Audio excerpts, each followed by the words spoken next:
isang malayong gubat ay may isang ermitanyo na dinadayo ng mga tao dahil sa galing niyang magbigay ng mga payo.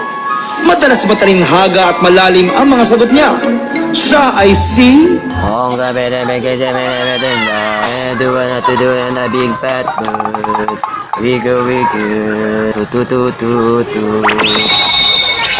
Papalinaw, may gusto po kayo palinaw. Gabi kasi may tumubo sa likod ko. Di ko alam kung ano to. Maaari niyo po ba akong tulungan?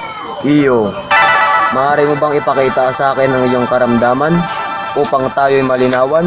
Opo. Ito po, papalinaw oh. Oh my G! Gina G yan ah! Sarado mo na! Palinaw, ano po kaya to? Iyo, ayon sa nakita ko, ang sakit mo ay ketong betulongs with wings. Paano po kaya gagawin ko upang mawala ito? Iyo, may gusto akong ibigay sa'yo. Labis na makakatulong sa'yo. Ano po ito, papalinaw? Yan ay tinatawag na siyang wala pa pang chimpak. Ha? Ano po yun sa Tagalog? Gamot. Maraming salamat po, papalinaw. Labis na makakatulong sa akin to. Oy. May bayad dyan. 850. Ganun po ba? Ito po. Papalinaw. Gusto po akong ipalinaw eh. Bakit po ba sa boxing, round 1 pa lang, suntukan na agad?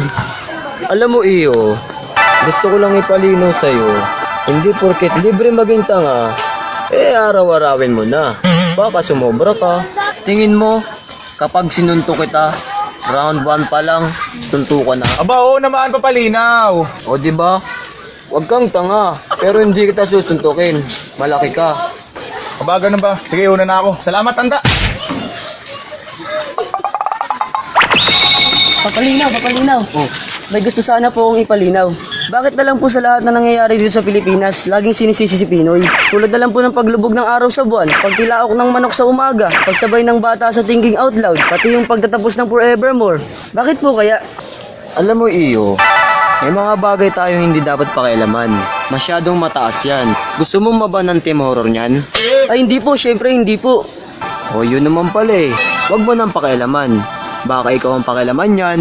Pasensya po, hindi na po ako mangingialam. Salamat po. Huwag si Pinoy. Mataas yun. Papalinaw. May gusto lang po ipalinaw.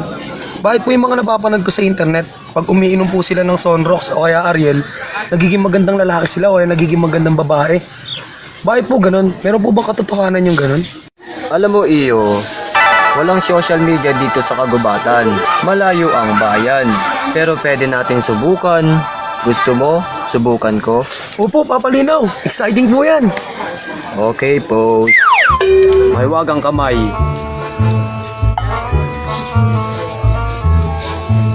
Yum.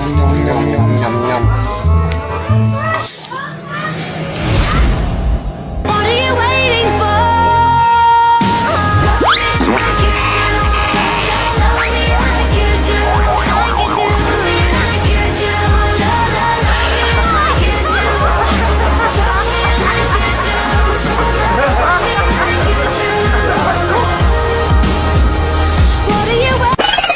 O diba may nagbago?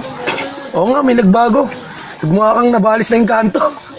Parang magulo ah. Mas gusto ko pa yung dati ah. Paano kayo babalik to? Tabi. Tama Diyan pala ka. Tama na yan. Napil mo na eh. Good. Papalinaw. May gusto sana ako ipalinaw. Saan po ba talaga tayo nagmula? Ginawa po ba tayo ng Diyos? O nag-evolve tayo sa pagiging unggoy? Aba iyo, huwag kang mantatayo. Unang-una, huwag kang magtatampo kung ganyang kinalabasan ng mukha mo. At nagtataka ako kung bakit ka natuto ng lingwahe ng mga tao. Kung nandito ka para manloko, pagpasensyaan mo na iyo.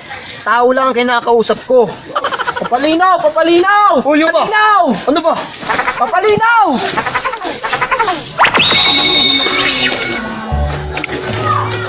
Kawawa naman yung matanda. Tay! 5 piso po. Sana po makatulong sa inyo yan. Huwag niyong pang-rugby yan. Oy! Ano to? Limos po. Mukha ba ako malilimos? Opo. Luz, andito ako para magbigay ng mga payo sa mga tao. Hindi para mangin ng libos mo. Ha? Ate naman nito. Tanda, alam mo, huwag masyadong mataas yung pride mo. Buti nga binigyan ka ng 5 piso pambili ng tsinelas mo. Unang-una, huwag kang pabongga. Walang galang na, kung ayaw mo, kuhain ko na. Hindi. Ma-fortune lights din to. Tamo. Linis ka ng paa mo. Sa isang malayong gubat ay may isang ermitanyo na dinadayo ng mga tao. Dahil sa galing niyang magbigay ng mga payo, madalas matalinhaga at malalim ang mga sagot niya. Siya ay si